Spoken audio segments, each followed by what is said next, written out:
আসসালামু আলাইকুম। নবম শ্রেণীর গণিত টিউটোরিয়ালে তোমাদেরকে স্বাগতম। এই ভিডিওতে আমরা বাস্তব সমস্যা সমাধানের সহজ সমীকরণ এই অধ্যায়ের অপনয়ন পদ্ধতিতে সমাধান করার যে একক কাজটা দেওয়া রয়েছে এখান থেকে আমরা 1 নম্বর এবং 2 নম্বর সলভ করব। তোমরা পূর্বের ভিডিওগুলো দেখে না থাকলে দেখে নিতে পারো, ডেসক্রিপশন বক্সে প্লেলিস্টের লিংক দেওয়া রয়েছে। এখানে খেয়াল করো, দেওয়া আছে 2x - 5y = 3, x + 3y = 1।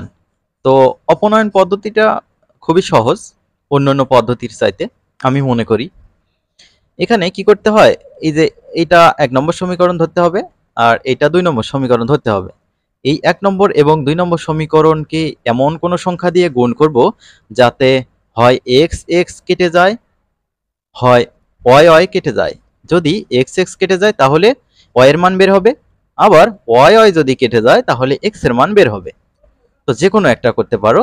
এখানে খেয়াল করো, এখানে কিন্তু 2x রয়েছে, এখানে শুধু x রয়েছে। এখানে 1 নম্বর সমীকরণকে যদি 1 দিয়ে গুণ করা যায়, ওই 1 নম্বর সমীকরণ যা আছে তাই থাকবে।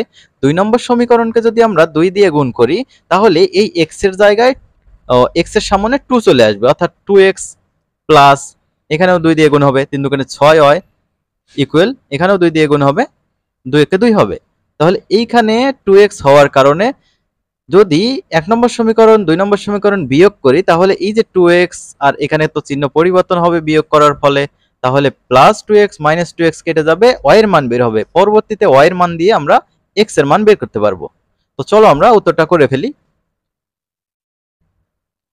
এখানে খেয়াল করো প্রশ্নটা ঠিক আছে কিনা দেখো। 2x - 5y = 3, 2x - 5y = 3, x + 3y = 1। এটা আমরা 1 নম্বর সমীকরণ দিয়েছি, এটা 2 নম্বর সমীকরণ দিয়েছি। তো 1 নম্বর সমীকরণকে আমরা 1 দিয়ে গুণ করেছি, ওইটা যা আছে তাই থাকবে। তারপর 2 নম্বর সমীকরণকে আমরা 2 দিয়ে গুণ করেছি। এই যে 1 গুণ 1 বিয়োগ 2 গুণ 2, এটা আমরা বিয়োগ করেছি, ঠিক আছে। তো দেখো সমীকরণ 1 এর সাথে 1 গুণ করলে যা আছে তাই হবে। সমীকরণ 2 এর সাথে যদি 2 গুণ করি তাহলে প্রত্যেকটা পদের সাথেই কিন্তু 2 গুণ হবে। তাহলে x এর সাথে যদি 2 গুণ হয় তাহলে 2x হবে। তারপর প্লাস চিহ্নটা দেওয়া হলো। এই যে 3y এর সাথে যদি 2 গুণ করা হয় 6y হবে।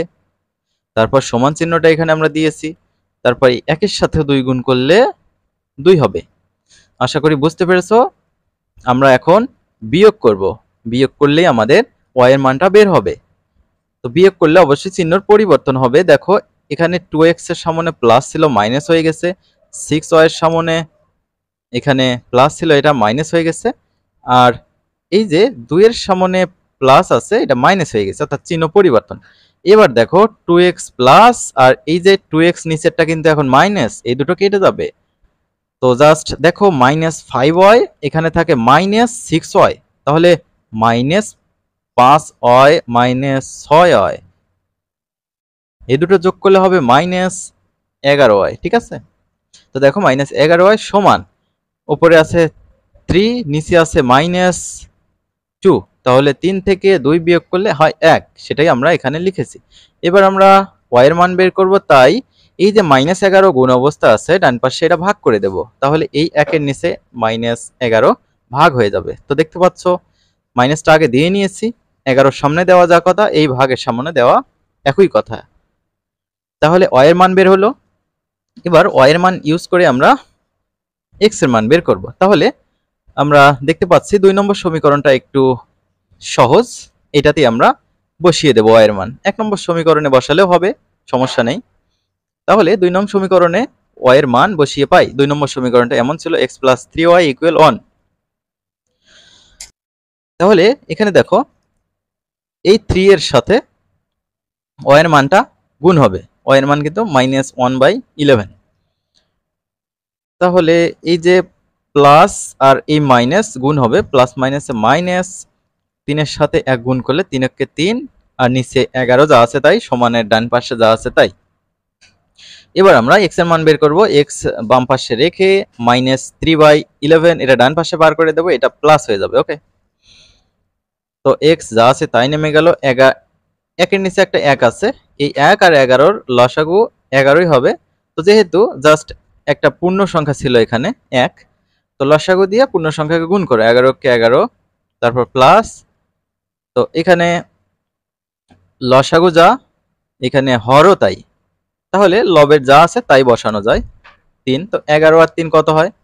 ১৪, নিচে থাকলো ১১, তাহলে এক্স এর মান ১৪/১১। তাহলে আমরা সমাধানটা লিখতে পারি এক্স কমা ওয়াই ইকুয়াল, এটা হচ্ছে এক্স এর মান, ডিরেক্ট আমরা এখানে বসিয়ে দিয়েছি কমা, ওয়াই এর মান আমরা পেয়েছি হচ্ছে -1/11।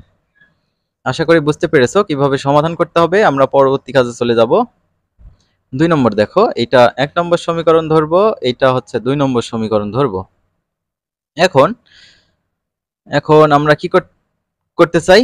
হয় এক্স কাটতে চাই, না হয় ওয়াই কাটতে চাই। তো এখানে 6x আছে, এখানে 3x আছে। তো এই 6x ঠিক রেখে আমরা এই 3x কে যদি 6x বানাতে চাই, নিশ্চয় ২ নম্বর সমীকরণে ২ দিয়ে গুণ করতে হবে। তাহলে এখানে কি হবে? 6x হবে। তাহলে আমরা এইটা থেকে এইটা বিয়োগ করলেই y এর মানটা পেয়ে যাব। ঠিক আছে? তো চলো আমরা একই সিস্টেমে কাজটা করে ফেলি। এখানে দেখো 6x minus y minus 1 equal 0। তো এই যে ধ্রুবক যেটা আছে -1, এটা ডান পাশে দিয়েছি, দেওয়ার পর ১ নম্বর সমীকরণ দিয়েছি। তারপর 3x + 2y - 13 ইকুয়াল 0। এখানে ধ্রুবক -13, এটা আমরা ডান পাশে দিয়েছি, এটা প্লাস হয়ে গেছে। এটা ২ নম্বর সমীকরণ দিলাম। এখন ১ নম্বর সমীকরণ সাথে ১ গুণ করব এবং ২ নম্বর সমীকরণের সাথে ২ গুণ করব, করে আমরা এটা বিয়োগ করব। তো ১ এর সাথে ১ গুণ করলে ওই ১ নম্বর সমীকরণ যা আছে তাই হবে। এবার ২ নম্বর সমীকরণের সাথে যদি ২ গুণ করা যায়, সমানে ডান পাশেও গুণ হবে ২, বাম পাশেও গুণ হবে। এক কথায় প্রত্যেকটা পদের সাথেই ২ গুণ হবে। তাহলে 3x এর সাথে ২ গুণ করলে হবে 6x, প্লাস দিলাম। তারপর হচ্ছে 2y এর সাথে ২ গুণ করলে হবে 4y, 13 এর সাথে ২ গুণ করলে হবে 26। বিয়োগ করব, চিহ্ন পরিবর্তন করতে হবে আমাদের। বিয়োগ না করলে কিন্তু আমরা x, এই যে 6x আর 6x কাটতে পারবো না। তাহলে এখানে দেখো +6x, এখানে -6x কেটে গেল। এই যে 6x এর সামনে কিন্তু প্লাস আছে, এটা চিহ্ন পরিবর্তন হয়ে মাইনাস হয়েছে। 4y এর সামনে প্লাস, চিহ্ন পরিবর্তন হয়ে মাইনাস, 26 এর সামনে প্লাস, চিহ্ন পরিবর্তন হয়ে মাইনাস। তাহলে এই দুটো তো কেটেই গেল, এখানে থাকে -y, আর এখন 4y হচ্ছে মাইনাস, তাহলে -1টা y -4টা y যোগ করলে হবে -5টা y সমান 1 -26। এখন কিন্তু 26 হচ্ছে মাইনাস, তাহলে হবে -25। উভয় পাশ থেকে মাইনাস দুটো আমরা কেটে দিতে পারি। তাহলে 5y সমান 25। y এর মান বের করব, 5 ভাগ করে দেব। 5 দিয়ে 25 কে ভাগ করলে 5, দেখতে পাচ্ছ y এর মান 5। y এর মান যে কোনো একটা সমীকরণে বসিয়ে দেব, x এর মান বের হবে। তো দেখো ২ নং সমীকরণে y এর মানটা বসিয়ে নিলাম। ২ নম্বর সমীকরণটা এরকম ছিল 3x + 2y = 13। তাহলে 3x + 2 * y এর জায়গায় আমরা এই যে 5 বসিয়েছি, কারণ y এর মান আমরা 5 পেয়েছি, সমান 13। তাহলে 3x রাখলাম, এই যে 13 যা আছে তাই, বাম পাশ থেকে এই যে 5 দুগুণে 10 ডান পাশে এসে -10 হয়ে গেল। 3x নেমে গেল, 13 থেকে 10 বিয়োগ করলে 3, উভয় পাশ থেকে আমরা 3 কাটতে পারি। x এর মান কত হবে? 1 হবে। এরকম বিষয়টা, x সমান 3/3 কাটলে হবে 1, তাহলে x এর মান 1। তাহলে নির্ণয় সমাধান x এর মান 1 আর y এর মান 5। এই হচ্ছে উত্তর। আশা করি বুঝতে পেরেছো। আমরা পরবর্তী ভিডিওতে দেখাবো ইনশাল্লাহ 3 নম্বর এবং 4 নম্বর। তো শিক্ষার্থীরা ভালো থাকবে। আল্লাহ হাফেজ।